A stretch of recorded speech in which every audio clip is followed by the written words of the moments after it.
Let's tighten up, good people. How's it going? It's your boy, the One Piece Shark, back here again. Actually, going solo today for the last episode of 2020.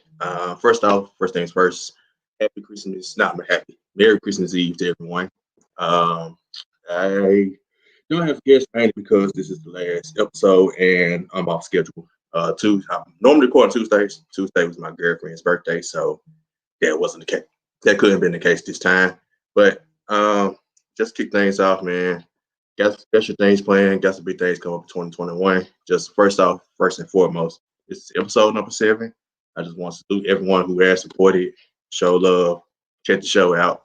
All Titans fans, like I said, this content is here for you. I will be reaching out to a lot of y'all, especially the ones I am tagging on tweets. Reach out to y'all to come on the show as guests in the future, in the very near future, as 2021 gets started, and hopefully we're on our way to a playoff run when 2021 does begin. So first up, game review. All right, spoke to my guys Dom and Darius on last week's episode. Pretty simple, man. Take care of business. Beat the Lions. They're 5-8. Yeah, we're 9-4. Take care of business. Let's get to that 10-win mark. So, yeah, I really wish I could cue the celebrate good times music right now because 4 years in a row, 9-7. Finally, like, I know it's all time fans that just take a big sigh of relief, but came out the game 46-25. Simple offense came out, did the job. Derrick Henry had 100 and around 147 yards rushing. Brian Tannehill had a great day, 273 yards passing. Corey Davis, one said, had 110 yards receiving, including that 75-yard touchdown catch. Man, just great day about the offense. Defense got time to stop when they needed to. Matthew Stafford did play. He did play really well. I knew he would probably play on the hurt ribs because he doesn't have to worry about getting hit by our D lineman. And that was the case. He had plenty of time to throw. We know we have a bad D line. We had to find a way to get pressure somehow, some way in the playoffs. But I mean, they just going to hope for that. And that's right, Coach Bourne. 9-7, no more. So hopefully, 10 wins. I mean, it's exciting. But really go for the Lions game. Key takeaways. Now we are number 1 in the NFL in scoring. So big shock. We have scored a total of 436 points this season, and the Chiefs are at 435, and the Packers are at 434. So we are averaging 31.1 points a game. I think the Chiefs have the same average, but we have the most total points scored. So I can't name last time the Titans led the NFL scoring outside of maybe week 1 of last year when we beat the Browns 43-13. Outside of that, at this late in the season, and we've never had offense like this. We still have opportunity. I don't have the numbers in front of me, but I'm probably going to really dive into it going to the last game of the season. We have the legit chance to get into the 4,000 yards passing by Ryan Tannehill, 1,000 yards receiving by both Corey Davis and A.J. Brown, which will probably happen, and 2,000 rushing yards by Derrick Henry. I do believe the 2 receivers would definitely get 1,000 yards. Derrick Henry got a little ways to go to get to 2,000. And Ryan Tannehill, he has somewhat little ways to go to get to 4,000. It kind of depends on what happens this upcoming week. But some other things to talk about. Dory Jackson returned, finally. He played about 27-ish. I had the numbers before. It's 20-something snaps in the game. Looked pretty well while he was out there. He hasn't practiced this week, from what I've seen. But hopefully it's just rest. Hopefully he's still okay. It's nothing really bad. Also, Pro Bowl got announced. Now, it won't be a physical Pro Bowl game this year, but we only had 2 players to make it. A.J. Brown and Derrick Henry were the 2 Pro Bowl. So you can say we got snubbed in some aspects. Ryan Tannehill, they chose Deshaun Watson over Ryan Tannehill. Pat Mahomes, Josh Allen, and Deshaun Watson. So Deshaun Watson's having a great year. I mean, Tannehill's numbers are similar. We had a better team, but I guess they're going to take the quarterback they think just the best, who's in the worst situation. Yada, yada. It is what it is. Malcolm Butler, in case he got snubbed, but we do have one of the worst defenses, so It's kind of hard putting somebody on one of the worst defenses in the Pro Bowl. I don't know how they do that little grading curve. No offensive lineman making it. Derrick Henry is doing all this running. Somebody has to block for him. So, yep. So much for that. And Corey Davis is another potential snub. He actually has more yards than AJ Brown right now and more catches right now after the last game. They kind of tick for tat. But it chose AJ, so I mean, here's what it is. Be excited for AJ and Derrick Henry to make it, and they'll be dead on it.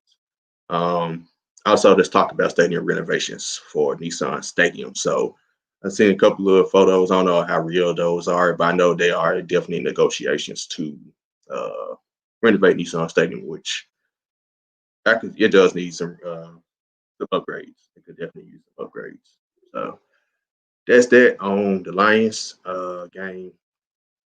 More roster news as I dive into more of the roster issues, but not issues. But Dory Jackson is back, but also Evans, Darrington. I don't want to get his first name wrong. Darrington Evans returned. The rookie running back we drafted in the third round. He had I could see the burst out of him. He did pretty well in spurts, so that's something a new dynamic that we don't have to the offense. So he brings a different dynamic even from Jeremy McNichols and Deontay Foreman. He was supposed to be in the, second back anyway. So he looked good, like the explosion. I think he was on kickoff return as well. Looked really good. Excited to have him back, see what he can do in the playoffs. Christian Fulton was activated off of IR, but I'm not sure he was inactive for the game. He did tweet out saying he was disappointed that he wanted to play. So I'm assuming he's good, but we'll just see. I don't know. I saw someone say they probably just wanted, usually because he's going to be the fourth corner with Dory Jackson back. Of course, it's Malcolm Butler, Dory, Desmond King. So Christian would be fourth.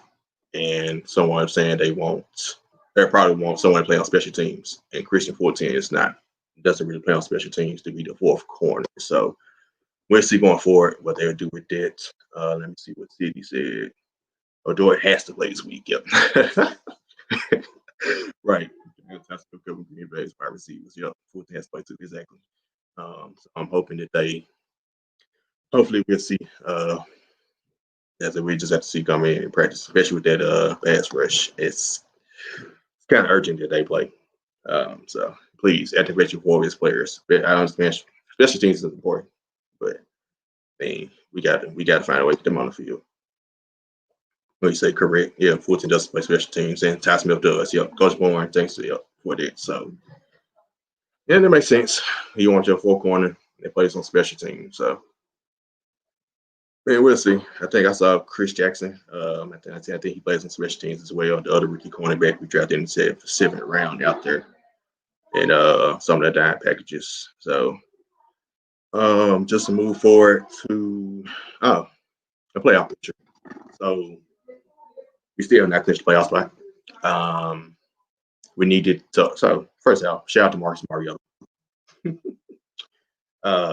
Science fans, it was exciting to see him out there. Derek Carr hurt his groin, and Marcus Mariota had to come in and produce a pretty good game. Had 226 yards and a touchdown, a great touchdown pass to Darren Waller. Darren Waller gave me 30 fantasy points, but he was the only person on my fantasy team that did anything. So my fantasy season is over. Lost all three of my playoff games because he was the only player that showed up. But shout out to Marcus Mariota, man. It was exciting to see him play again. Looked relatively healthy. Happy for him. Hopefully he gets the opportunity this week. Hope Derek Carr gets better too, but I want to see Mariota. He did throw a pick at the wrong time and didn't finish the job. So that did help. But we needed them to lose to the Chargers. Plus, I think the Dolphins had to lose to the Patriots. The Dolphins won. So, and also we knew Baltimore would lose to the Jags. So we still don't have a playoff spot. And let me pull up right quick because I have from Mike Herndon, from Mike at Twitter, Mike Miracles. He showed the playoff scenario for this week. First up, we clinched the division with the win and a close loss to the Pittsburgh Steelers, who are really right now on a 3-game losing streak. So I hope that the Steelers show up and save their not save their season because they still clinch the playoff spot, but they could lose the division now. So they we'll see. I don't ever try to depend on other teams losing. We got to win. Beat the Packers, win out pretty much, and we got the division straight up. But the Colts game is before our game because it is Sunday night football. So that's the best part about it. So we all know going to that game. I mean, either way, we're gonna play to win, but we already have an idea like, okay, if we win, we'll clinch a playoff spot. We'll win for sure. But no, pretty much win, we're in the playoffs. Or and even then, we all know. I think because I think if Miami loses to Vegas on Saturday night, we're in the playoffs. So it's kind of we already know if we're in the playoffs and not going to the game. But play, I mean, of course, we're playing to win. We're playing even the seeding because we have the tiebreaker over the Bills, and we're only one game behind the Bills. So if the Bills lose, we have the 3 seed. Now the 2 seed is Berkey. Mike Harrington, he did tweet out 2 seed scenarios. I don't think we get any because there have to be a three-way tie between us and the Steelers and the Bills, or even if the Steelers lose out. I think it's a way where if the Steelers lose out, the Browns will have to lose to the Jets because we lose tiebreaker to the Browns, and they not. I'm not gonna say they're not gonna lose to the Jets. The Jets did beat the Rams last week, their first win, and pretty much sent Trevor Lawrence to our division. But can't worry about that right now. But I wouldn't bet on the Browns losing to them. So right now, win, man, just win. Like Al Davis said, the best, just win, baby, win. Let's go in. But Sydney, as much as I hate the Steelers, I'm rooting them to beat the Colts. Of course, got to win the division. We should have the Colts more. I hate the Colts are most hated team in the NFL. It was them. Well, it was the Patriots. Tom Brady. I like Cam Newton. He's struggling, but it's really the Colts is my most hated team of all the teams. So like I said, really it's pretty simple for us. When and we're in, there's a couple of different scenarios. I go over all of it on the next episode next week. So next week, like I said, this last episode of 2020, I'm probably recording this week on a Saturday because I am going out of town this week. So next Saturday, so the day before the game, I record, and I'll let you know about like the next recording schedules after that as we be gearing up, hopefully for the playoffs. Also, if Baltimore, they could maybe lose to the Giants. I doubt it. It could happen. Anything could happen. But if they lose to the Giants, we make the playoffs as well. So it's kind of set up for us to make the playoffs even before we play. So, but let me go and make sure I don't have anything else left on this part. Nope. I mean, all the games. So it was chalk this week. All teams who were supposed to win pretty much won. The Texans for the second time in like 3 weeks and close to beating the Colts, fumbled the ball at the goal line both times, literally, and lost the game down by a touchdown each time. Chiefs beat the Saints. Chiefs still looking like the Chiefs. Pat Mahomes. As I read the Raiders still lose to the Chargers. Dolphins beat the Patriots. Bills blew out the Broncos. Steelers. But yeah, the Steelers getting upset by the Bengals. That was a shock. So, yeah, not looking too good for the formerly undefeated team now. 3-game losing streak. Ravens blew out the Jags, and Browns took care of business against the Giants. So, like I said, the name of the game is taking care of business. All right, Sunday nights, Titans Packers. Packers are 11-3 and number 1 seed in NFC. We got 10-4 and the 4th seed in the AFC. Pretty simple, man. A-Rod is the bad man. One of my favorite players in the NFL. It was my favorite player in the NFL for the last couple of years. And still somewhat is. I like him a lot, but he going against Titans. So, like Aaron Rodgers on Sunday night. But my thoughts on the game. Keys to winning, pretty much. Establish the run. The Packers, that's their struggle point. They're historically bad at run. Not historically, but the last couple of years. Their run defense always loses them. Last year, Seattle. And not Seattle, San Fran. San Fran. I'm thinking of San Fran. Pounded them on the ground. Both times they played them, including the NFC Championship game. This year, I think when they lost to the Bucks, they got pounded on the ground. That's a lot. They're not a good run defense. So we should take care. I think they're middle of the pack run defense. Derrick Henry does well against good run defenses. So I'm not so much worried about that. They want to put 8 in the box. We got AJ Brown and Corey Davis. It's kind of just pick your poison with us at this point. We are the NFL's highest scoring offense for a reason. So good luck to them on that front. But on the other hand, they got Aaron Rodgers against our defensive line. It's Aaron Rodgers. If you give him time, he's going to exploit us. It's just the truth. We gotta bring blitzes. We're gonna blitz because defensive line not getting pressure, and he's gonna be chilling. And Aaron Rodgers, when he has time, when he's rolling out, yeah, good luck to us. So let me see what I say.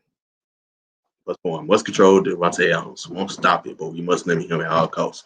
Most definitely. But even then, even on my thing, the other weapons don't scare me. Like he just said, Devontae Adams is their one weapon, a receiver, true weapon. But no pressure on Aaron Rodgers. The other weapons are going to get open. Your defensive backfield can't hold for that long.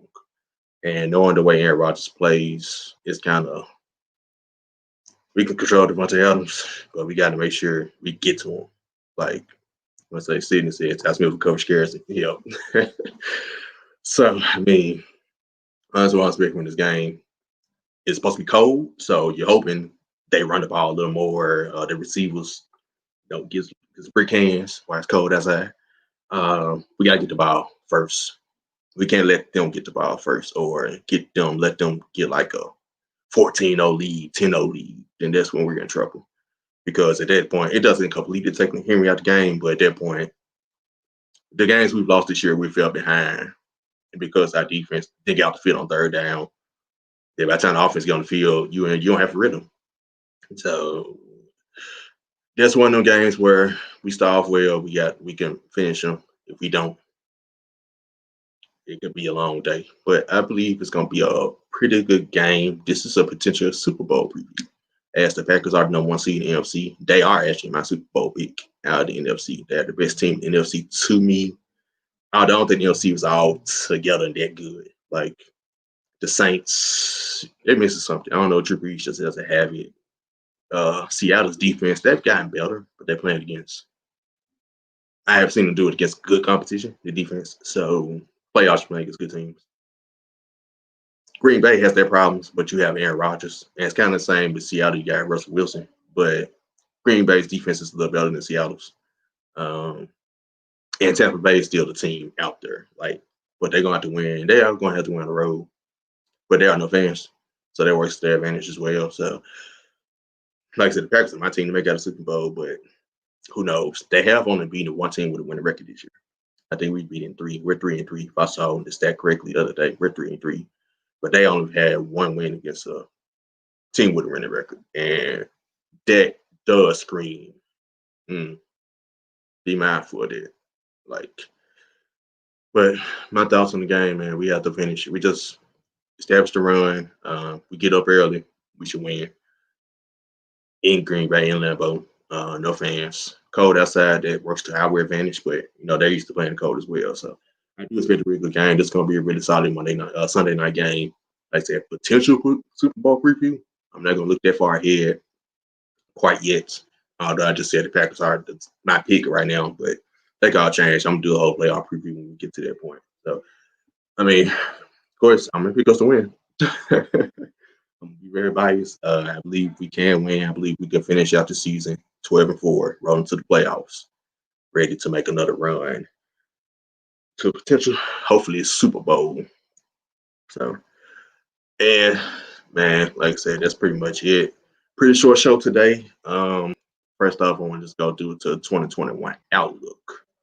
First up, man, like I said at the beginning of the show, thanks for the support. Thanks for the guys who comment. Thanks for the guys who watching. Thanks for the guys who support me in my other adventures, other podcasts, which I'm about to get into in a second.